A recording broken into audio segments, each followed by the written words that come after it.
Hi friends, welcome to my YouTube channel science for railways. మనం RRB group డీకి సంబంధించిన previous year question సిరీస్లో భాగంగా ఈరోజు మనం సెప్టెంబర్ 2 రోజు జరిగిన ఫస్ట్ షిఫ్ట్ పేపర్ గురించి మనం మాట్లాడుకుందాం. First shift paper on September 2. ఓకేనా? సో సెప్టెంబర్ 1వ తారీఖు రోజు అడిగిన నేను ప్రతి క్వశ్చన్ని కూడా ఆ 1వ తారీఖు అడిగిన 3 షిఫ్ట్ల గురించి కూడా మనం క్లియర్గా మాట్లాడుకున్నాం. ఈరోజు మనం సెకండ్ సెప్టెంబర్ రోజు జరిగిన ఫస్ట్ షిఫ్ట్ పేపర్ గురించి మాట్లాడుకుందాం. సో దీంట్లో కూడా చాలా ఇంపార్టెంట్ జనరల్ సైన్స్ క్వశ్చన్స్ అనేవి ఉన్నాయి. వాటన్నిటిని మనం క్లియర్గా డిస్కస్ చేసుకుంటూ వెళ్దాం. ఓకేనా? సో అందరూ కూడా వీడియోని లైక్ చేసి షేర్ చేయడం మర్చిపోవద్దు. ప్రతి క్వశ్చన్ కూడా ఇన్ డీటెయిల్గా మాట్లాడుకుందాం. రిపీట్ అయిన క్వశ్చన్స్ ఏమైనా వస్తే కాస్త ఫాస్ట్గా ముందుకు వెళ్తాను. కొత్త క్వశ్చన్స్ కానీ కొత్త కాన్సెప్ట్స్ కానీ వస్తే క్లియర్గా డిస్కస్ చేసుకుంటూ మనం ముందుకు వెళ్దాం. అదేవిధంగా మ్యాగ్నెటిజంకి సంబంధించిన ఫస్ట్ పార్ట్ నేను అప్లోడ్ చేశాను. ఈ రోజు కానీ రేపు కానీ సెకండ్ అండ్ థర్డ్ పార్ట్స్, ఎందుకంటే ఒక 60 నిమిషాలైనా మాట్లాడి ఒక 3 వీడియోస్లో కంప్లీట్ చేస్తాను. 4-5 అంటే చాలా ఎక్కువ వీడియోస్ అవుతాయి కదా. సో ఎక్కువ మాట్లాడి 3 వీడియోస్లో కల్లా కంప్లీట్ చేస్తాను. సెకండ్ పార్ట్ కూడా వచ్చేది. దాంట్లో ఇంకా ఎక్కువ డెరివేటివ్స్, ఎక్కువ కాన్సెప్ట్, చాలా కాన్సెప్ట్ ఉండిద్ది అనమాట. దాంట్లో మనం ఇంకా థియరీగా మాట్లాడుకుందాం. ఆ వీడియో కూడా బాగుండిద్ది. అందరూ కూడా వీడియోని చూడటంతో పాటు అందరికీ ఫార్వర్డ్ చేయండి. మీరు చదువుకునే గ్రూప్స్లో కానీ షేర్ చేయండి. ఓకేనా? సో ఇక ఆలస్యం చేయకుండా సెప్టెంబర్ 2 రోజు జరిగిన ఫస్ట్ పేపర్లోకి వెళ్దాం. ఇదిగోండి ఫస్ట్ క్వశ్చన్ సైన్స్ క్వశ్చన్ ఉంది. చూద్దాం. The metals high up in the reactivity series are very reactive అన్నాడు. సో మెటల్స్లో మనకి 3 రకాలు ఉన్నాయి. హై రియాక్టివ్, లో రియాక్టివ్, మధ్యలో మీడియం రియాక్టివ్. 1, 2 ఇలా 3 అన్నాడు. High up reactivity are very reactive అన్నాడు. ఈ మూడిట్లో ఏది పైన అయితే ఉందో అది వెరీ రియాక్టివ్ అన్నాడు. ఎస్, ఫస్ట్ స్టేట్మెంట్ రైటే. 2, this metals high up in the reactivity series can be obtained from their compounds by electrolytic reduction అన్నాడు. ఇది కూడా రైటే. ఏంటి సార్ ఎలక్ట్రోలైటిక్ రిడక్షన్ అంటే? యూజింగ్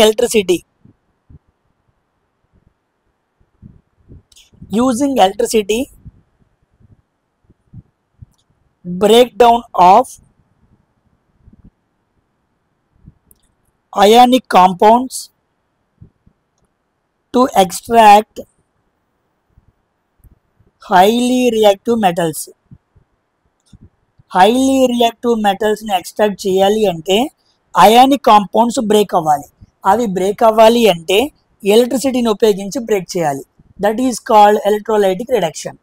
కాబట్టి హై రియాక్టివ్ మెటల్స్ ఎలా వస్తున్నాయి? ఎలక్ట్రోలైటిక్ రిడక్షన్ వల్ల వస్తున్నాయి. అవి ఎప్పుడు టాప్ నాచ్లో టాప్ పొజిషన్లో ఉంటాయి. They are very reactive, high up in the table. ఓకేనా? సోడియం, మెగ్నీషియం, కాల్షియం ఏమైనా మాట్లాడుకున్నాం కదా, ఇవన్నమాట. చాలాసార్లు చెప్పాను మీకు. హై రియాక్టివ్ సిరీసు, మీడియంలో చాలాసార్లు మీకు ఆ టేబుల్ కూడా చూపించాను. పాత పేపర్లో ఉంటే చూడండి. Next question.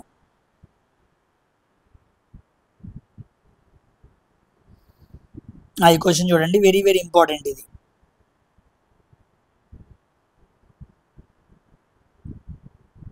మంచి కాన్సెప్ట్ అనమాట.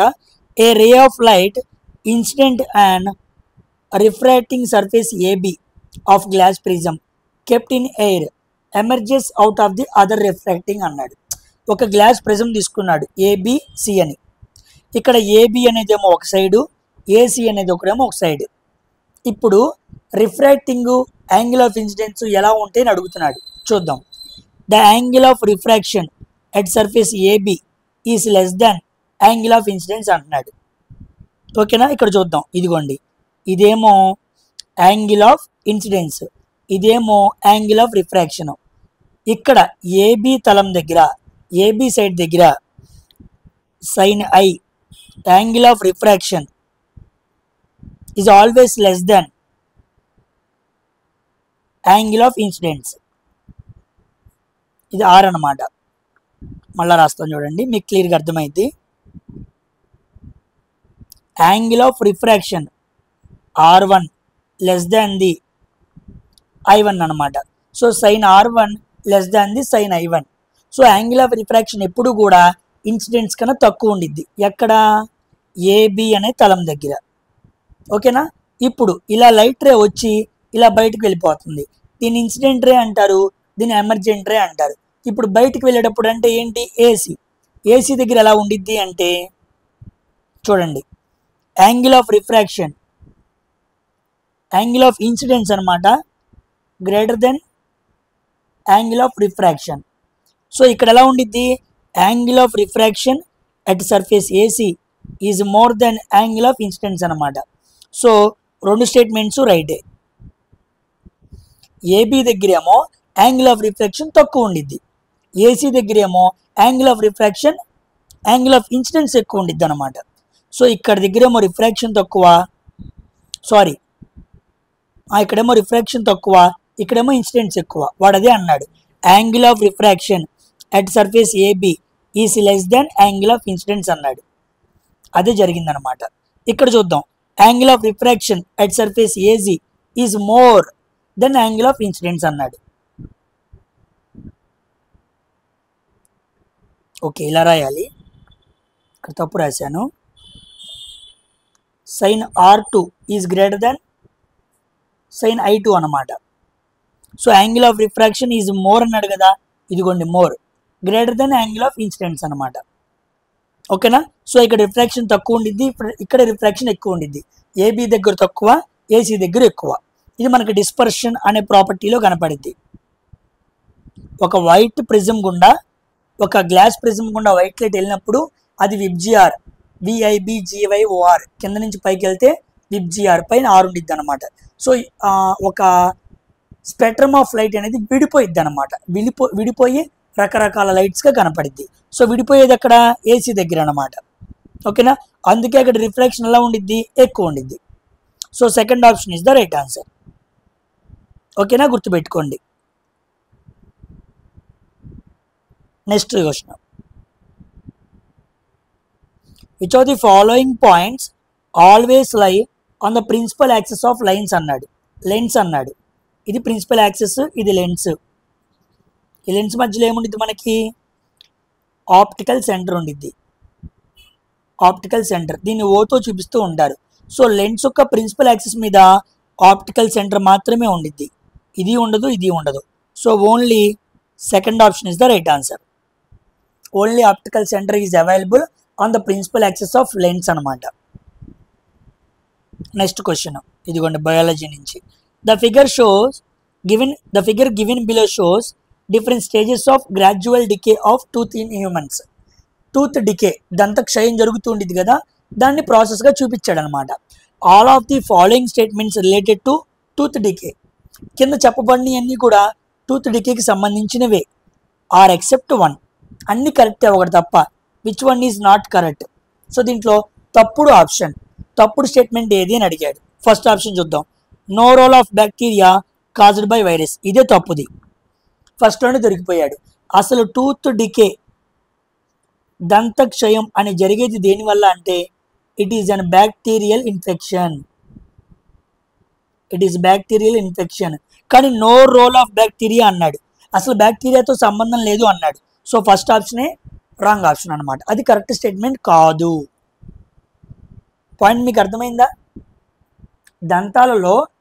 దంతాలలో మిగిలిపోయిన ఆహారంపై బ్యాక్టీరియా చర్య జరిపి ఆమ్లాలను విడుదల చేసి క్యావిటీస్ ఫామ్ చేసిద్ది. సో బ్యాక్టీరియాస్ అనేవి ముఖ్యం, బ్యాక్టీరియా వల్లనే అలా ఫామ్ అవుతుంది. కానీ ఇప్పుడు వైరస్ అన్నాడు, కాదు. ఇక మిగతా మూడు రైటే అనమాట. Break down sugars, produce acids అన్నది, bacteria act and left over food in the mouth. మిగిలిపోయిన ఆహారం నోట్లో ఇరుక్కుపోతే దాని మీద బ్యాక్టీరియా ప్రభావం చూపించింది. Acids option the enamel causing tooth ache or tooth loss. ఏదైనా జరగచ్చు బ్యాక్టీరియా వలన. సో ఈ మూడు స్టేట్మెంట్స్ రైటే, ఫస్ట్ ఆప్షన్ తప్ప. ఈజీగా దొరికిపోయింది. వైరస్కి టూత్ డికేకి సంబంధం లేదు. Next, if current is passing through a conductor is doubled and the potential difference is tripled the power అన్నాడు. So power equal to V into I. ఇప్పుడు నెక్స్ట్ కండిషన్లో ఏమైంది, పవర్ ఈక్వల్ టు వోల్టేజ్ ఏమైంది, double అయింది, triple అయింది. Current ఏమైంది, double అయింది, 2 into I. So P equal to R into VI. ముందు చూసుకున్న పవర్కి ఇప్పుడు పవర్ ఎన్ని రెట్లు అయింది, 6 రెట్లు పెరిగింది, 6 టైమ్స్. ఓకేనా. సో కరెంట్ని 2 రెట్లు పెంచి వోల్టేజ్ని 3 రెట్లు పెంచితే పవర్ 6 రెట్లు పెరిగిద్ది అనమాట. జస్ట్ మల్టిప్లై చేయటమే. Which element is not more reactive than copper. Copper కన్నా ఎక్కువ రియాక్టివ్ కానిది ఏంటి అన్నారు. ఇంకేముంది, ఏజీ అనమాట. ఏజీ అంటే silver. Silver is always less than copper. మిగతా మనం 3 తీసుకున్నాం అనుకోండి. Zinc is more reactive than iron. Iron is more reactive than lead. Lead is more reactive than copper. So ఈ 3 కాపర్ కన్నా ఎక్కువే ఉంటాయి. కానీ ఏజీ అనేది కాపర్ కన్నా తక్కువ ఉండిద్ది. సో నాట్ అన్నాడు కాబట్టి ఏజీ ఆన్సర్. ఏజీ అంటే అర్జెంటీనం, మన భాషలో సిల్వర్ అంటారు.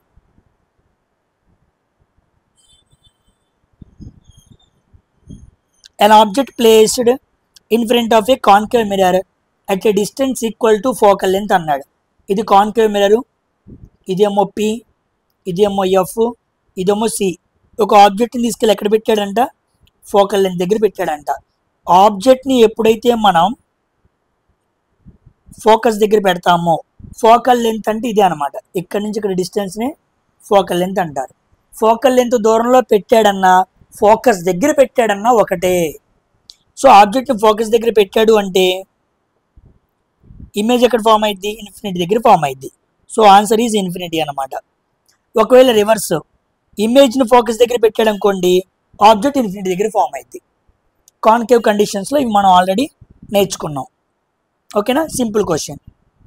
So distance equal to focal length అన్నా ఫోకస్ పాయింట్ అన్నా ఒకటే, గుర్తుపెట్టుకోండి. Next question, which of the following activities environmentally friendly, పర్యావరణానికి చాలా ఫ్రెండ్లీ నేచర్లో ఉండే పని ఏంటి అని అడిగాడు. యూజింగ్ పాలిథిన్ బ్యాగ్స్, తప్పు. ఆ బ్యాగ్స్ వాడటం వల్ల ఎన్విరాన్మెంట్కి ప్రమాదం. కన్స్ట్రక్షన్ ఆఫ్ స్కై స్క్రేపర్స్, తప్పు. ఎత్తైన కట్టడాలు, అవి కడతాం ఎన్విరాన్మెంట్కి ప్రమాదమే. యూజింగ్ ఏసీస్ అండ్ కూలర్స్, ఇవి కూడా తప్పే. ఇవి 3 ఎన్విరాన్మెంట్కి ఫ్రెండ్లీ నేచర్ కాదు. Using solar power for generation of electricity, ఇది రైటే. అర్థమైందా? సోలార్ అనేది ఏంటి, ఎంత సోలార్ కానీ విండ్ కానీ నెక్స్ట్ వాటర్ కానీ ఇలాంటివి ఉపయోగించుకొని మనం జనరేషన్ ఆఫ్ ఎలక్ట్రిసిటీ చేసామనుకోండి, పొల్యూషన్ తక్కువ విడుదలైద్ది. పొల్యూషన్ తక్కువ విడుదలైతే ఎన్విరాన్మెంట్ ఫ్రెండ్లీయే కదా. మనం కోల్ని వాడుతున్నాం ఇప్పుడు థర్మల్ ప్లాంట్స్లో, దానివల్ల ఎక్కువ పొల్యూషన్ విడుదలవుతుంది. Because when we burn coal, CO and CO2 will form, that will release into environment, that cause tremendous danger to environment. కాబట్టి 4th option is the right answer.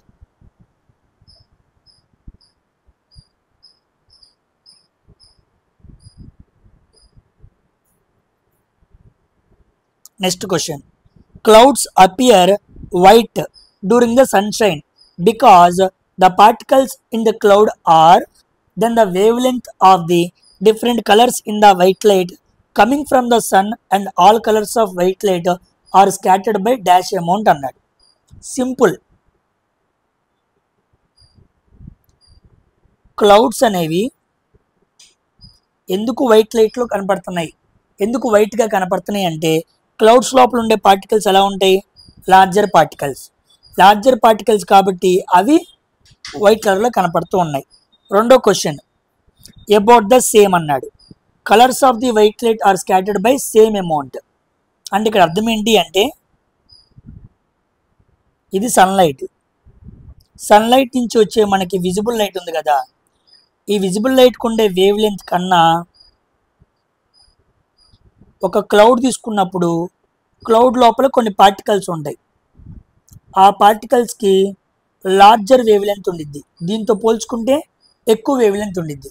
So larger పార్టికల్కి ఎక్కువ wave length ఉంది కాబట్టి సన్లైట్లో నుంచి వచ్చిన visible లైట్లో ఉన్న అన్ని కలర్స్ని అది స్కాటరింగ్ చేయగలదు, అందువలన అది వైట్ కలర్లో కనపడుతుంది. Because larger particles large scattering, that means all the colour is white colour. About the same అనమాట. సో వైట్ లైట్తో సమానంగా సేమ్గా స్కాటరింగ్ అవుతుంది. అందువల్లనే మేఘాలు ఎప్పుడు ఎలా ఉంటాయి, తెల్లగా ఉంటాయి. మీరు 2 గుర్తుపెట్టుకోండి, ఇక్కడ మై స్కాటరింగ్ అని ఒకటి ఉండిద్ది, ఇంకోటి రియలై స్కాటరింగ్ అని ఇక్కడ ఇంకోటి ఉండిద్ది. ఈ 2 గుర్తుపెట్టుకోండి. మై స్కాటరింగ్ అంటే లార్జర్ పార్టికల్స్ దగ్గర స్కాటరింగ్ అవటం అనమాట. రియలై స్కాటరింగ్ అంటే స్మాలర్ పార్టికల్స్ దగ్గర స్కాటరింగ్ అవటం. దీనికి ఎగ్జాంపుల్ స్కై బ్లూగా ఉంటాం, దీనికి ఎగ్జాంపుల్ క్లౌడ్స్ తెల్లగా ఉండటం, ఫాగ్ తెల్లగా ఉండటం. కాబట్టి మంచు మేఘాలు తెల్లగా ఉన్నాయంటే మై స్కాటరింగ్. స్కై అనేది బ్లూ కలర్లో ఉంది అంటే రైలై స్కాటరింగ్ అని గుర్తుపెట్టుకోండి. సో స్మాలర్ పార్టికల్స్కి స్కాటరింగ్ తక్కువ ఉండిద్ది, లార్జర్ పార్టికల్స్కి స్కాటరింగ్ ఎక్కువ ఉండిద్ది. ఓకేనా, అదనమాట అర్థం. మంచి కాన్సెప్ట్ స్కాటరింగ్ మీద. కాంతి పరిక్షేపణం అంటారు తెలుగులో. కెమికల్ రియాక్షన్స్ నుంచి అడిగిన question, identify the double displacement reaction from the following అన్నాడు. AgCl Ag, ఇది ఒకటే వెళ్ళింది కాదు. Mg2HCl, Mg మాత్రమే వెళ్ళింది కాదు. పొటాషియం బ్రోమైడ్ బేరియం అయోడైడ్, ఇదిగోండి బ్రోమైడ్ బేరియం తీసుకుంది, barium bromide potassium iodide. So రెండు జరిగింది, ఎస్ ఇదే. ఓకేనా, so third option is the right answer. ఇది కూడా కాదు, పీబీ మాత్రమే తీసుకుంది, ఇది సింగిల్ డిస్ప్లేస్మెంట్. థర్డ్ ఆప్షన్ మాత్రమే డబుల్ డిస్ప్లేస్మెంట్ అనమాట. రెండు ఎక్స్చేంజ్ అవ్వాలి.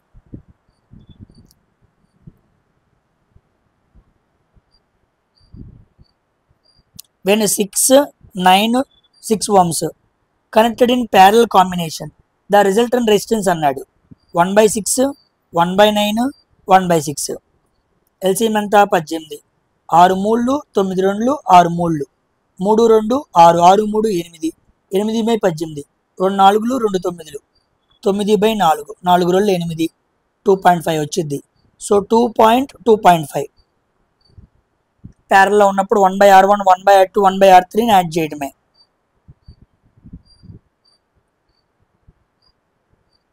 Coming to next question, the magnetic field around a current carrying conductor is dash అన్నాడు. ఇదిగోండి ఇలాంటి క్వశ్చన్ని రేపు నేను సెకండ్ పార్ట్ మాట్లాడతానే, అది మీరు వింటేనే అర్థమైంది. ఇప్పుడు చూడండి ఎలా సాల్వ్ చేస్తాను. వీటికి ఫార్ములా తెలియాలి. కరెంట్ క్యారింగ్ కండక్టర్ గుండా మ్యాగ్నెటిక్ ఫీల్డ్ వెళ్తున్నప్పుడు దానికి సంబంధం ఏంటి అని అడిగాడు. మామూలు వ్యక్తులు కానీ సబ్జెక్ట్ మీద గ్రిప్ లేని వాళ్ళు ఎవ్వరు కూడా క్వశ్చన్ ఆన్సర్ చేయలేరు. ఇప్పుడు నేను చూస్తాను మీకు ఎంత ఈజీగా ఉండిద్దో చూడండి. ఇది స్ట్రైట్ కండక్టర్, దీని గుండా కరెంట్ వెళ్తుంది, దీని చుట్టూ మ్యాగ్నెటిక్ ఫీల్డ్ ఇలా కాన్సెంట్రిక్ సర్కిల్స్లో వెళ్తూ ఉండిద్ది అనమాట. ఓకేనా, దీనికి formula magnetic field equal to μ0/2π into I/R, μ0/2π into I/R. R అంటే డిస్టెన్స్ అనమాట. ఇదిగోండి ఈ కండక్టర్ నుంచి ఇది R డిస్టెన్స్లో ఉంది. నేను ఇంకో సర్కిల్లో గీసాను అనుకోండి, ఇది R డిస్టెన్స్. నేను ఇంకో సర్కిల్లో గీసాను అనుకోండి, ఇది R distance.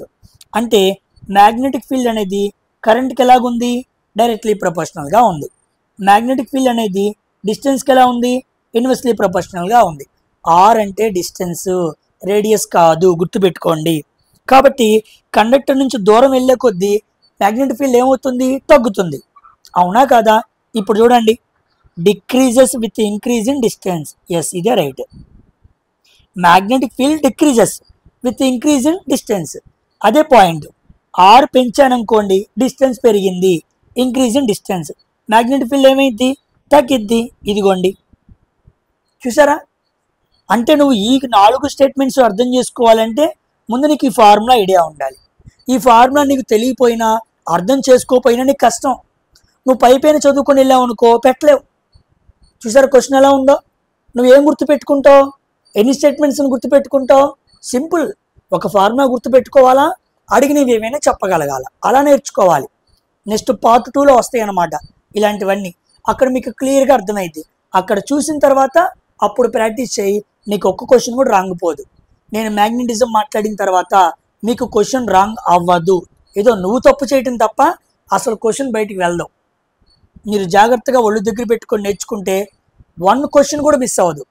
We can also get 25 out of 25. అర్థమైందా? మీరు జాగ్రత్తగా మనస్ఫూర్తిగా చదవండి. చూసారా ఎంత సబ్జెక్ట్ ఉందో క్లియర్గా, ఎంత ఈజీగా సాల్వ్ చేసామో. 30 సెకండ్స్లో పెట్టేసాం మనం. ఇలాంటి క్వశ్చన్స్ యావరేజ్గా 3 నిమిషాలు పట్టిద్ది చేసే వాళ్ళకి.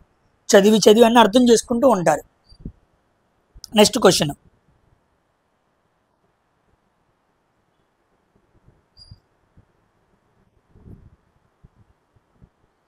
చూడండి.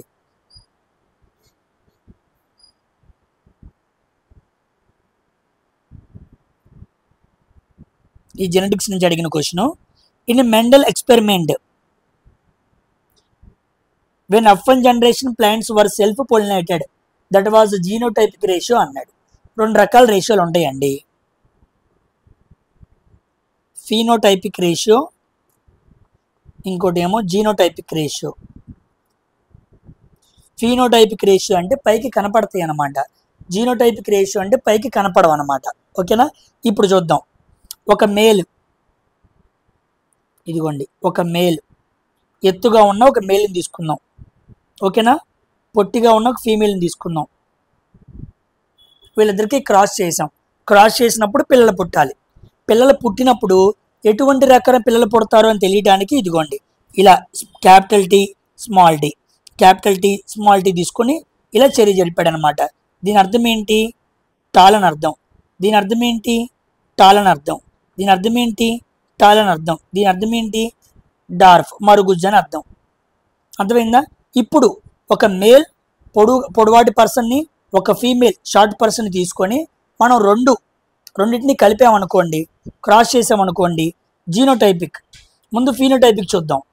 అంటే పుట్టే పిల్లల్లో టాల్ 75%, అంటే పుట్టే పిల్లల్లో 3/4 ఛాన్స్ ఏం అవకాశం ఉంది? పొడవాటి అబ్బాయి పుడతానికి అవకాశం ఉంది. 1/4 ఛాన్స్ అవకాశం ఏముంది? పొట్టిగా పుడతానికి అవకాశం ఉంది. ఓకేనా. కాబట్టి 3 చోట్ల టాల్ ఉంది కాబట్టి 75% ఇది. So 3:1 ratio. ఇదిగో రాశాడు చూసారా. కాస్త లోపలికి వెళ్దాం. జీనోటైపిక్ రేషియో మాట్లాడాలనుకోండి, ఇది మాత్రమే ప్యూర్ టాల్ అనమాట. ఇదిగోండి ఇలా 2 క్యాపిటల్ టీలు ఉన్నాయి. ఇది ఒకటి ఉంది, capital T small T, capital T small T, ఇవి 2 ఉన్నాయి అంతే కదా. ఈ 2 స్మాల్ టీ ఒకటి ఉంది. అంటే ఇదేమో ప్యూర్ టాల్ అనమాట, ఇదేమో ప్యూర్ షార్ట్ అనమాట, ఇదేమో హైబ్రిడ్ టాల్, అంటే యావరేజ్గా ఉంటారు. సో జీనోటైపిక్గా చెప్పాలనుకోండి, ఎంత ఛాన్స్ ఉంది అంటే 25% పిల్లోడు ఎత్తుగా పుడతానికి అవకాశం ఉంది, 25% పిల్లోడు పొట్టిగా పుడతానికి అవకాశం ఉంది, 50% యావరేజ్ ఎత్తు కలిగి ఉండటానికి అవకాశం ఉంది. అలా చెప్పాలన్నమాట. ఓకేనా. సో ఒక ఎల్ఐ తీసుకున్నారు. ఎల్ఐ అంటే ఒక లక్షణం అన్నమాట. దాంట్లో 2 ఉంటాయి అన్నమాట, 2 LIs ఉంటాయి. ఒక జీన్ మీద 2 LIs ఉంటాయి. సో టీటీ స్మాల్ టీ అని తీసుకొని ఇలాగా కలపాలన్నమాట. ఓకేనా. పాయింట్ మీకు అర్థమైందా? కాబట్టి ఫీనోటైపిక్ రేషియో అంటే 3:1, అంటే 3% మూడో వంతు ఎత్తుగా పుడతానికి, 1వ వంతు పొట్టిగా పుడతానికి అవకాశం ఉంది. కాదు జీనోటైపిక్ చెప్పాను అనుకో 1:2:1, అంటే ప్యూర్ టాల్గా ఒకసారి ఒక వంతు, ప్యూర్ షార్ట్గా 1 వంతు, 2 వంతులు ఎంత అంటే యావరేజ్ హైట్ అనమాట. సో ఆన్సర్ ఏంటి? 1:2:1.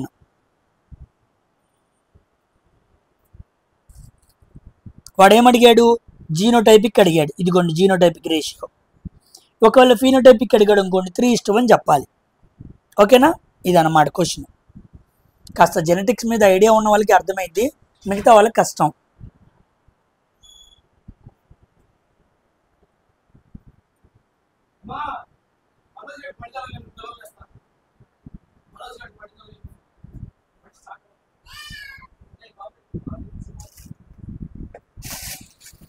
కమింగ్ టు నెక్స్ట్ క్వశ్చన్ చూద్దాం. చూడండి, ఇది కూడా మంచి కాన్సెప్టే, కొంతమందికి అర్థమైంది అనుకుంటున్నాను. మెల్లిమెల్లిగా వింటూ ఉంటే అర్థమైద్దిలే. Next, which of the following elements has the highest effective nuclear charge అన్నాడు. హైయెస్ట్ ఎఫెక్టివ్ న్యూక్లియర్ ఛార్జ్ అంటే ఏంటి అన్న విషయం మనకు అర్థం అవ్వాలి. చూడండి, హైయెస్ట్ ఎఫెక్టివ్ న్యూక్లియర్ ఛార్జ్ అంటే అర్థం ఏంటి అంటే the net positive charge experienced by electron. The net positive charge, ఓవరాల్గా ఎంత పాజిటివ్ ఛార్జ్ అనేది ఒక ఎలక్ట్రాన్ అనుభూతి చెందింది అని చెప్పటమే ఎఫెక్టివ్ న్యూక్లియర్ ఛార్జ్. ఇది మీకు అర్థం కాలేదు అనుకోండి, ప్రోటాన్స్ ఎక్కువైతే ఉంటాయో దానికి ఎఫెక్టివ్ న్యూక్లియర్ ఛార్జ్ ఎక్కువ అన్నమాట. సో బోరాన్ కాదు, కార్బన్ కాదు, లిథియం కాదు, దేనికి ఎక్కువ ఉంది? ఫ్లోరిన్ అటామిక్ నెంబర్ ఎంత? 9. అంటే దీంట్లో 9 ఎలక్ట్రాన్స్ ఉంటాయి, at the same time 9 protons ఉంటాయి. 9 ఎలక్ట్రాన్స్ 9 ప్రోటాన్స్ ఉంటాయి. సో ప్రోటాన్స్ ఎక్కువ ఉన్నాయి కాబట్టి ఎఫెక్టివ్ న్యూక్లియర్ ఛార్జ్ దేనికి ఎక్కువ? ఫ్లోరిన్కి ఎక్కువ అనమాట. సో కార్బన్ కాదు, బోరాన్ కాదు, లిథియం కాదు. సో ఎఫెక్టివ్ న్యూక్లియర్ ఛార్జ్ అంటే positive charge experienced by the electron అనమాట. ఓకేనా? So coming to next question. ఇక్కడ చూడండి, 3 రెసిస్టర్స్ 10 ohms, 15 ohms, 30 ohms. ఇందాక సేమ్ రిపీటెడ్ క్వశ్చన్ అనమాట. 1/10, 1/15, 1/30. ఎల్సిఎం ఎంత? 30. 10 3 30, 15 2 30, 31 30, 3 2 5, 5 1 6, 6/30, 6 1 6 5, 1/5. సో 3 రెసిస్టర్స్ని ఇలా ప్యారల్లో కనెక్ట్ చేస్తే ఈక్వలెంట్ రెసిస్టెన్స్ ఎంత వచ్చింది? 5 ohms వచ్చింది. సింపుల్ క్వశ్చన్, 30 సెకండ్స్లో పెట్టేయచ్చు మనం. ఓకేనా? సో కమింగ్ టు ఈ క్వశ్చన్ చూడండి, ఐడెంటిఫై ద కరెక్ట్ ఆన్సర్ అన్నాడు. Most carbon compounds are good conductors of electricity అన్నాడు. తప్పు. అసలు కార్బన్ అనేది ఏంటి? Non metal. నాన్ మెటల్ గుండా ఎలక్ట్రిసిటీ ఎలా వెళ్ళిద్ది? వెళ్ళదు. సో దాంతో మాట్లాడుకున్న మోస్ట్ అన్నాడు. సో కార్బన్ గురించి మనం మాట్లాడుకుంటే కార్బన్లో ఒక రూపాంతరం ఉంది, దాని పేరే graphite. So graphite is a good conductor of electricity. కానీ మోస్ట్ అన్నాడు కదా, కార్బన్ కాంపౌండ్స్లో ఏదో గ్రాఫైట్ ఒకటి కరెంటు దాని గుండా వెళ్తుంది, కానీ వీడు మోస్ట్ అన్నాడు కాబట్టి తప్పు అనమాట. ఎక్కువ కార్బన్ కాంపౌండ్స్ కరెంటును తమ్మకుండా ప్రవహింప చేయవు. ఓకేనా? Next question, the force of attraction between the molecules of the carbon compounds are not very strong అన్నాడు. ఇది రైటే. ఇది కార్బను, ఇది కార్బను. కార్బన్ ఏంటి? Non metal. నాన్ మెటల్ మధ్య ఉన్న బాండ్ ఏంటి? Covalent bond. కోవలెంట్ బాండ్ ఎలా ఉండిద్ది? వీక్గా ఉండిద్ది. ఓకేనా? The force of attraction between the molecules of carbon is not very strong అన్నాడు. అంతే కదా, ఇది వీక్గా ఉండిద్ది అంటే అర్థం ఏంటి? నాట్ స్ట్రాంగ్ అని అర్థం. సో రివర్స్లో అడిగాడు.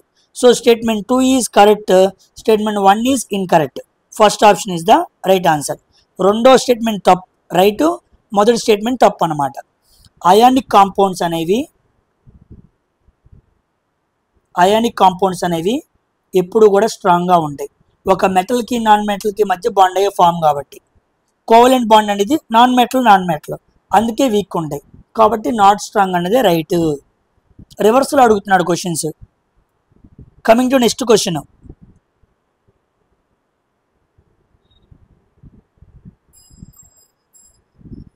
Coming to our next science question. ఇది చూడండి, which of the following statement is correct అన్నాడు. ఇది ఎన్విరాన్మెంట్, పర్యావరణానికి సంబంధించిన క్వశ్చన్ అనమాట. Biodegradable substances persist for long time in the environment అన్నాడు. బయోడిగ్రేడబుల్ సబ్స్టాన్సెస్ వాతావరణంలో ఎక్కువ కాలం ఉంటాయా? ఉండవు. బయోడిగ్రేడబుల్ అంటే ఏంటి? ఈజీగా భూమిలో కలిసిపోయాయి, అవి ఎక్కువ కాలం ఉంటాయి అన్నాడు. ఉండవు. Next, enzymes, bacteria, other saprophytes act on biodegradable substances and decompose them. Yes, ఇది రైట్ అనమాట. బ్యాక్టీరియా కానీ అదర్ సాప్రోఫైట్స్ అన్నాడు. సాప్రోఫైట్స్ అంటే అర్థం ఏంటంటే చనిపోయిన వాటి మీద బ్రతికేవి. ఉదాహరణకి బ్యాక్టీరియా, ఫంగై లాంటివి ఉన్నాయి కదా, ఇవి చనిపోయిన జంతువులు, మొక్కల మీద ఆధారపడి బ్రతుకుతాయి. సో చనిపోయిన జీవుల మీద ఇలాంటి జీవులు ఆధారపడి బతకలేదు అనుకోండి, చనిపోయిన శరీరాలు కానీ మొక్కలు కానీ అలాగే భూమిలో ఉంటాయి. ఉండకూడదు కదా, అవి భూమిలో ఏమవ్వాలి? డీకంపోజ్ అవ్వాలి. సో భూమిలో డీకంపోజ్ అవ్వాలంటే బ్యాక్టీరియా, ఫంగై లాంటి అనేవి డెడ్ అండ్ డికేయింగ్, చనిపోయిన వాటి మీద పడి బ్రతకాలి. అలాంటి వాటి మీద పడి వాటి మీట్ మొత్తాన్ని తినేస్తే అవి డీకంపోజ్ అవుతాయి. So second option is the right answer అనమాట. సో సెకండ్ ఆప్షన్ రైట్ కాబట్టి మిగతాయి చెక్ చేయాల్సిన పని లేదు. కానీ చదువుతా చూడండి, non biodegradable substances helps various methods of ecosystem అన్నాడు. తప్పు. భూమిలోకి కలవనివి ఎకోసిస్టమ్కి ఎలా ఉపయోగకరంగా ఉంటాయి? ప్లాస్టిక్ ఉంది, అది నాన్ బయోడిగ్రేడబుల్, భూమిలో కలవదు, దానివల్ల ఎకోసిస్టమ్ దెబ్బతింటుంది, కానీ ఎలా హెల్ప్ చేస్తుంది? కాబట్టి ఇది రాంగే. Next, non biodegradable substances cannot be decomposed by physical processes like heat and pressure అన్నాడు. ఇది తప్పే. నాన్ బయోడిగ్రేడబుల్ సబ్స్టాన్స్ అనేవి టెంపరేచర్ ద్వారా, ప్రెజర్ ద్వారా ఏం చేస్తాం? డీకంపోజ్ చేస్తాం. వాడు కెనాట్ అన్నాడు. తప్పు. ప్లాస్టిక్ కానీ వేరే వేరే వస్తువులు కానీ అన్నింటినీ వేడి చేసి అధికమైన ప్రెజర్ గుండా, పీడనం గుండా తీసుకెళ్ళామనుకో, అవి బాగా నలిగిపోతాయి. అలా చేయటం వల్ల వాటిని ఎంతో కొంత డీకంపోజ్ చేయొచ్చు. ఓకేనా? So third option second option is the right answer. చూసారా ఎంత కాన్సెప్ట్ అడిగాడో ఎన్విరాన్మెంట్ సంబంధించి. అంత ఈజీ కాదనమాట. ఓవరాల్ కాన్సెప్ట్ తెలియాలి. సాప్రోఫైట్స్ అంటే సాప్రోఫైట్ న్యూట్రిషన్ తెలియాలి. చనిపోయిన వాటి మీద ఆధారపడి బ్రతికే జీవుల్ని సాప్రోఫైటిక్ జీవులు అంటారు. అదొక న్యూట్రిషన్ టైప్ అనమాట. Coming to next question. ఈ క్వశ్చన్ బయాలజీ నుంచి. The movement of food in the alimentary canal is brought about the smooth muscles. మన లోపల అన్నం తిన్నప్పుడు ఎలిమెంటరీ కెనాల్ ఉండిద్ది. నోటి దగ్గర నుంచి పొట్టలాగా ఉన్న కెనాల్ అనమాట. దాంట్లో స్మూత్ మజిల్స్ ఉంటాయి అన్నమాట. Okay, which of the following options has the organs having smooth muscles? So elementary కెనాల్లో లాగా ఇంకా వేటిలో స్మూత్ మజిల్స్ మృదువైన కణాలు ఉంటాయని అడిగాడు. సింపుల్. బోన్స్ అనేది ఎలా ఉండిద్ది? గట్టిగా ఉండిద్ది. బోన్స్లో మృదువైన కణాలు ఉంటాయా?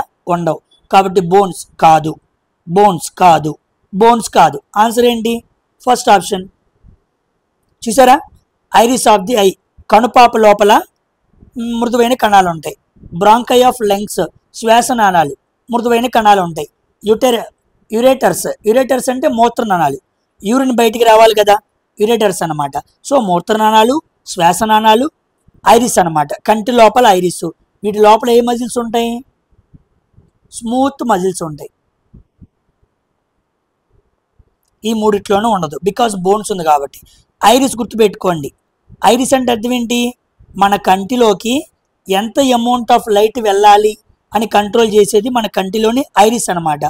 ఐరిస్ లోపల ఏముండిద్ది? ప్యూపిల్ ఉండిద్ది. మరి ప్యూపిల్ ఎందుకు? ప్యూపిల్ అనేది త్రూ అనమాట. ఓకేనా? త్రూ పీపుల్ గుండా లైట్ వెళ్ళి రెటీనా మీద పడిద్ది అనమాట. సో ఎంత అమౌంట్ ఆఫ్ లైట్ వెళ్ళాలి అనేదేమో ఐరిస్ కంట్రోల్ చేస్తుంది. దేని గుండా వెళ్ళాలి అనేదేమో పీపుల్ గుండా లైట్ వెళ్ళిద్ది అనమాట. వెళ్ళిపోయి రెటీనా మీద పడిద్ది. రెటీనా మీద లైట్ పడితేనే మనకి ఇమేజ్ కనపడిద్ది అనమాట. ఓకేనా? సో ఐరిస్ని కంట్రోల్ చేసేది ఎవరు? ప్యూపిల్. మన కంటి లోపల లెన్స్ ఉంటాయి అనమాట. లెన్స్ని కంట్రోల్ చేసేది ఎవరు? Ciliary muscles. కంటి లోపల లెన్స్ని కంట్రోల్ చేసేదేమో సెలరీ మజిల్స్, పీపుల్ని కంట్రోల్ చేసేదేమో ఐరిస్. ఓకేనా? కనుపాప కనుబొమ్మ అన్నమాట. మంచి క్వశ్చన్ ఇది బయాలజీ నుంచి. Next, which of the following properties not governed by the position of elements in the periodic table? మనకి భూమి మీద 118 ఎలిమెంట్స్ ఉన్నాయని చెప్పి పీరియాడిక్ టేబుల్లో సెట్ చేశారు.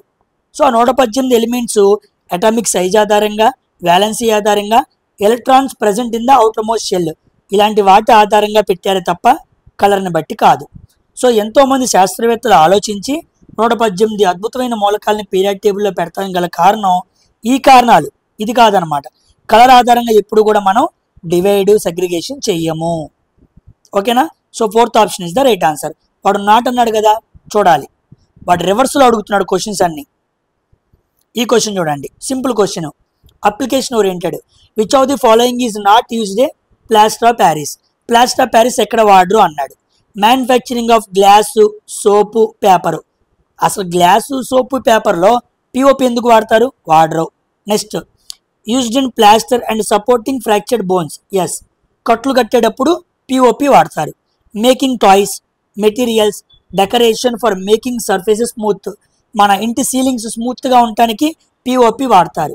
నెక్స్ట్, కెమిస్ట్రీ ల్యాబొరేటరీస్లో ceiling air gaps operatives wear the air tight arrangement is required. అసలు ఎటువంటి గాలి వెళ్ళకూడదు అన్న చోట పిఓపితో గాలి వెళ్ళని ప్రదేశాలని సీలింగ్ చేస్తారు. సో ఈ 3 చోట్ల వాడతారు తప్ప పేపర్, గ్లాస్, సోప్ తయారీలో దేన్ని వాడరు? పిఓపిని వాడరు. So first option is the right answer. POP అంటే తెలుసు కదా, calcium sulphate hemihydrate, CaSO4 H2O. జిప్సమ్ని తీసుకొని 100 డిగ్రీల సెల్సియస్ దగ్గర వేడి చేస్తే మనకి పిఓపి ఫామ్ అయింది. ఓకేనా? కట్లు కడతానికి కూడా వాడుతూ ఉంటారనమాట.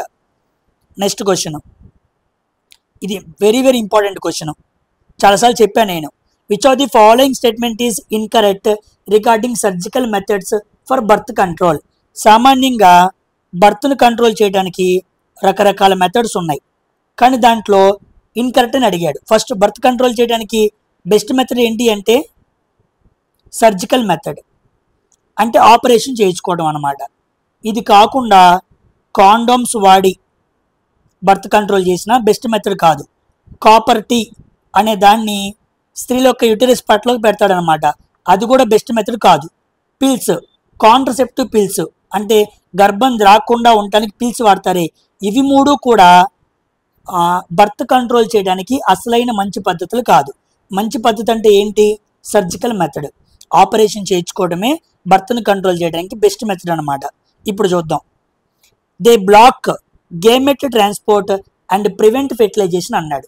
సర్జికల్ మెథడ్ చేసామనుకోండి, గేమెట్ ట్రాన్స్పోర్ట్ అంటే పురుషుల్లో శుక్రకణం ఆడవాళ్ళు అండం దగ్గరికి వెళ్లకుండా ఫెర్టిలైజేషన్ ఫలదీకరణం జరగకుండా ఆపుతుంది ఈ మెథడ్ చేయటం వల్ల. రైటే. నెక్స్ట్, మేల్స్లో వ్యాస్ డిఫరెన్స్ అనే పైప్ ఉండిద్ది, ఫీమేల్స్లో ఫాలోపియన్ ట్యూబ్ ఉండిద్ది. మగవాళ్ళు పిల్లలు పుట్టకుండా ఆపరేషన్ చేసుకున్నప్పుడు వ్యాసెక్టమీ చేస్తారు, అంటే ఈ పైపుని మడతేస్తాడనమాట, వ్యాస్ డిఫరెన్స్. ఫీమేల్స్లో ఫాలోపియన్ ట్యూబ్, దీన్ని ట్యూబెక్టమీ అంటారు, దీన్ని మడతేస్తాడనమాట. ఇలా రెండు మడతేయటం వల్ల ఇటు నుంచి శుక్రకణం అండాల్లోనికి వెళ్ళదు, అన్నం వచ్చి శుక్రకణంతో కలవదు, అంటే రెండు జరగవు. మీటింగ్ జరగకుండా ఉండటానికి వ్యాస్ డిఫరెన్స్, ఫాలోపియన్ ట్యూబుల్ని మడతేస్తారు, వాటిని వ్యాసెక్టమీ ట్యూబెక్టమీ అంటారు. రెండు, they are not very effective అన్నాడు, ఇది తప్పు. నేనేం చెప్పాను? బర్త్ కంట్రోల్ చేయడానికి సర్జికల్ మెథడ్స్ అనేవి ఎఫెక్టివ్ అన్నా, కానీ వీడేమన్నాడు? నాట్ ఎఫెక్టివ్ అన్నాడు, ఇది తప్పు. మనం ఈ పద్ధతులు వాడకూడదు, వీటి వల్ల గర్భధారణ ముందు రోజుల్లో చాలా ప్రమాదం, హార్మోనల్స్ ఇంబ్యాలెన్స్ జరిగిద్ది, ఎన్నో ప్రమాదాలు జరగడానికి అవకాశం ఉంది. కానీ సర్జికల్ మెథడ్సే వాడాలి. కానీ వాడేమంటున్నాడు? అవి నాట్ ఎఫెక్టివ్ అంటున్నాడు, తప్పు, అవి effective. Next, they are also called sterilisation procedures, ఇవి చాలా స్టెరిలైజ్ అనమాట, ఎటువంటి వేరే వేరే అనారోగ్యాలు రాకుండా, ముందు రోజుల్లో ప్రాబ్లమ్స్ క్యాన్సర్స్ లాంటివి రాకుండా ఇలాంటి బర్త్ కంట్రోల్ చేయడానికి వీటిని వాడుతూ ఉంటారు. సో సర్జికల్ మెథడ్స్ ఆర్ ఎఫెక్టివ్, అవి చాలా చాలా ఉపయోగం. వీడు నాట్ ఎఫెక్టివ్ అన్నాడు కాబట్టి third statement is the incorrect statement అనమాట. చూసారా, లైంగిక విభాగం male and female reproductive system గురించి ఇంత ఐడియా ఉంటేనే ఈ క్వశ్చన్ పెట్టగలం. ఆల్రెడీ చాలా షిఫ్ట్లో ఎక్స్ప్లెయిన్ చేశాను, ఎవరైనా చూడని వాళ్ళు ఉంటే వెనక్కి వెళ్ళి చూడండి. ఇంకా పిక్చర్స్తో బాగా చూపించాను, ఈ వ్యాస్ డిఫరెన్స్ పైప్స్, టెస్టీస్, ఆ బాల్స్ ఎందుకు బాడీకి బయటకు ఉంటాయి ఒక మేల్ పార్ట్లో అని క్లియర్గా చెప్పాను అనమాట. Next, angle between the thumb and middle finger in Fleming left hand rule. Fleming left hand rule ఎందుకు? మోటార్లో ఉపయోగించుకొని మనం ఫోర్సు, మ్యాగ్నెటిక్ ఫీల్డు, కరెంటు, ఈ మూడిటి మధ్య రిలేషన్ తెలుసుకోవచ్చు. ఈ మూడిటికి మధ్య అవినాభావ సంబంధం ఉంది. అవి ఎంత డిగ్రీస్తో ఉంటాయి? ఎప్పుడు కూడా 90 డిగ్రీస్తో ఉంటాయి అన్నమాట. So answer is 90 degrees. So thumb finger కానీ మిడిల్ ఫింగర్ కానీ, మిడిల్ ఫింగర్, ఫోర్ ఫింగర్ కానీ ఏదైనా సరే ఫ్లెమింగ్ లెఫ్ట్ హ్యాండ్ రూల్లో ఉన్న అన్ని ఫింగర్స్ కూడా ఎలా ఉంటాయి? 90 డిగ్రీస్ గ్యాప్తో ఉంటాయి అన్నమాట. ఒకటి ఫోర్సు, ఒకటేమో మ్యాగ్నెటిక్ ఫీల్డ్, ఇంకోటేమో కరెంట్. దీన్ని FBI అంటారు. ఎఫ్ అంటే ఏమో ఫోర్స్ అనమాట, బి అంటే ఏమో మ్యాగ్నెటిక్ ఫీల్డ్ అనమాట, దాని సింబల్. ఐ అంటే ఏమో కరెంట్ అనమాట. అలా సింపుల్గా గుర్తుపెట్టుకోవచ్చు FBI అని. ఓకేనా? Coming to next question.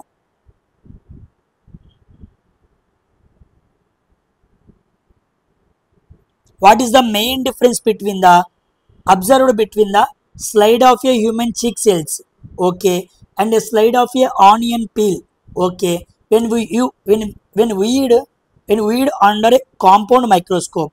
ఒక మనిషి శరీరం నుంచి బొగ్గని కట్ చేసి దాంట్లో కణాలను కానీ, ఒక ఆనియన్, ఒక ఉల్లిపాయ పైన పొర తీసి దాన్ని కానీ కాంపౌండ్ మైక్రోస్కోప్లో చూస్తే ఏంటి డిఫరెన్స్ ఏం కనపడుద్ది అన్నాడు. సింపుల్ కాన్సెప్ట్ తెలిసిన వాళ్ళకి ఇది ఈజీగా పెట్టగలరు, లేదా అమ్మో ఏంటి క్వశ్చన్ ఇంత పెద్దగా ఉంది అనిపించింది.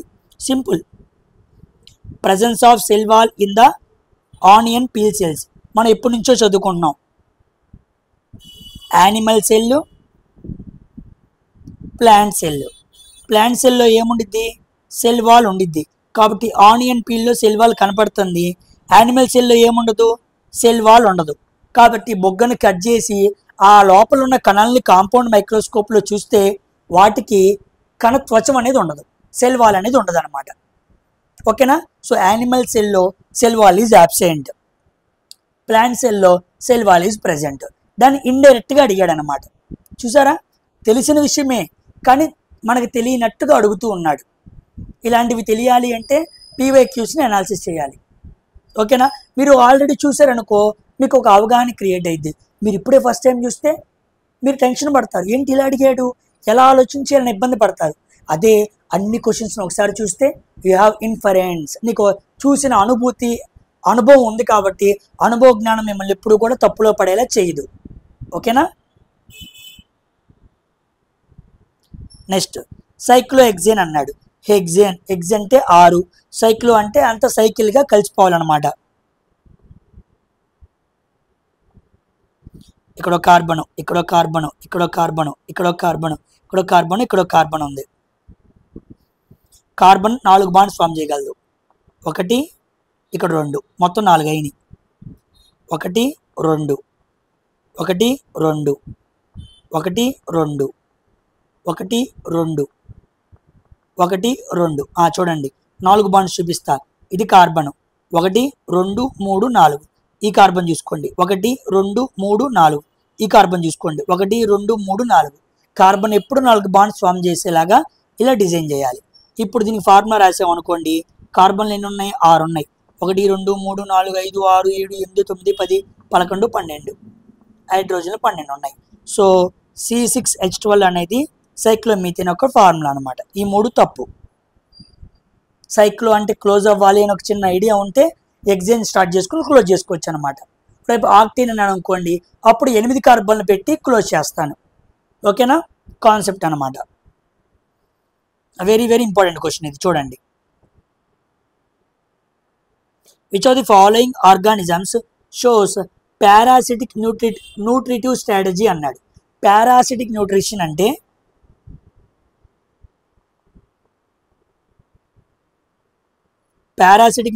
అంటే ఫీడ్ ఆన్ లివింగ్ యానిమల్స్, అంటే బ్రతికి ఉన్న జీవుల మీద ఆధారపడి ఈ పారాసిటిక్ మొక్కలు బ్రతుకుతూ ఉంటాయి అన్నమాట. బతుకున్న పెద్ద పెద్ద మొక్కల మీద ఆధారపడి చిన్న చిన్న మొక్కలు బ్రతుకుతూ ఉంటాయి. వాటిని పారాసిటిక్ న్యూట్రిషన్ అంటారు. Examples cuscuta. ఇది షూర్లీ చాలా ఇంపార్టెంట్ అండి. టైప్స్ ఆఫ్ న్యూట్రిషన్ అడుగుతుంటాడు. కొన్ని చదువుతాం, గుర్తుపెట్టుకోండి. పారాసిటిక్ ప్లాంట్స్ అంటారు. ఒక దాని పేరు కస్కుటా, దీన్ని డోడర్ ప్లాంట్ అంటారు. డోడర్ ప్లాంట్ తెలుగులో కూడా ఈ నేమ్సే ఉంటాయి. ఓకేనా? ఇంకో దాని పేరేమో విస్కమ్, ఇంకో దాని పేరేమో లొరందస్, ఇంకో దాని పేరేమో వరబ్యాంకి, ఇంకో దాని పేరేమో రఫ్లేషియా. ఎక్కడో విన్నట్టుందా? అది పెద్ద పుష్పం ఏంటి? రఫ్లేషియా. ఈ వరబ్యాంకి కూడా ఇంకో నేమ్ ఉంది, అర్థమైందా? బ్రోమోరేప్ అంటారు. సో కస్కుటా, విస్కమ్, లొరందస్, వరబ్యాంకి, రఫ్లేషియా. నేను 2019లో ప్రిపేర్ అయ్యేటప్పుడు అయితే వీటిని బట్టేవాడిని. కస్కుటా, విస్కమ్, లొరందస్, వరబ్యాంకి, రఫ్లేషియా అని బట్టేవాడిని. ఇవన్నీ కూడా పారాసిటిక్ ప్లాంట్స్, అంటే బతికి ఉన్న పెద్ద మొక్కల మీద ఆధారపడి బ్రతికే మొక్కలు అన్నమాట. ఓకేనా? దీన్ని డోడర్ ప్లాంట్ అంటారు. ఇంకో పేరు దీన్ని బ్రోమోరేప్ అంటారు. ఇవి గుర్తుపెట్టుకోండి, వెరీ వెరీ ఇంపార్టెంట్. పెద్ద పుష్పం రఫ్లేషియా, చిన్న పుష్పం ఉల్ఫియా. ఓకేనా? మనం కూడా సరిగ్గా చదివి ఉద్యోగం కొట్టలేదు అనుకోండి, ఈసారి మనం కూడా పుష్పమే అవుతాం. కాబట్టి మనం పుష్పం అవ్వకూడదంటే జాగ్రత్తగా చదువుకోవాలి. ఓకేనా? సో ఆన్సర్ ఈజ్ కస్కుటా అనమాట. నెక్స్ట్ అమీబా ఏంటి? అమీబా అనేది హోలోజిక్ న్యూట్రిషన్ అనమాట. నెక్స్ట్ మష్రూమ్స్ ఈస్ట్ అనేది ఏంటి? మష్రూమ్స్ ఈస్ట్ అనేది సాప్రోఫైటిక్ న్యూట్రిషన్ అనమాట. టైప్స్ ఆఫ్ న్యూట్రిషన్లో చదువుకోవాలి. ఒక ఐడియా ఇస్తా చూడండి. న్యూట్రిషన్ని ఫస్ట్ మనం 2 భాగాలు చేద్దాం. ఒకటి ఆటోట్రోపిక్, ఎక్కువ మొక్కల్లో మనకు కనపడేది ఇది. రెండోది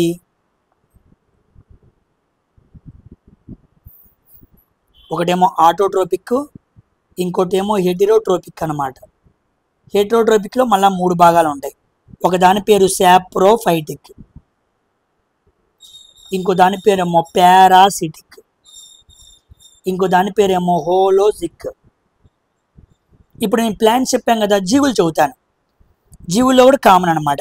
సాప్రోఫైటిక్ అంటే బతికి ఉన్న చనిపోయిన జీవుల మీద ఆధారపడి బతికేవి. అంటే ఒకటి ఈస్ట్, ఇంకోటేమో మష్రూమ్స్, కొన్ని రకాల బ్యాక్టీరియాలు. These are saprophytic.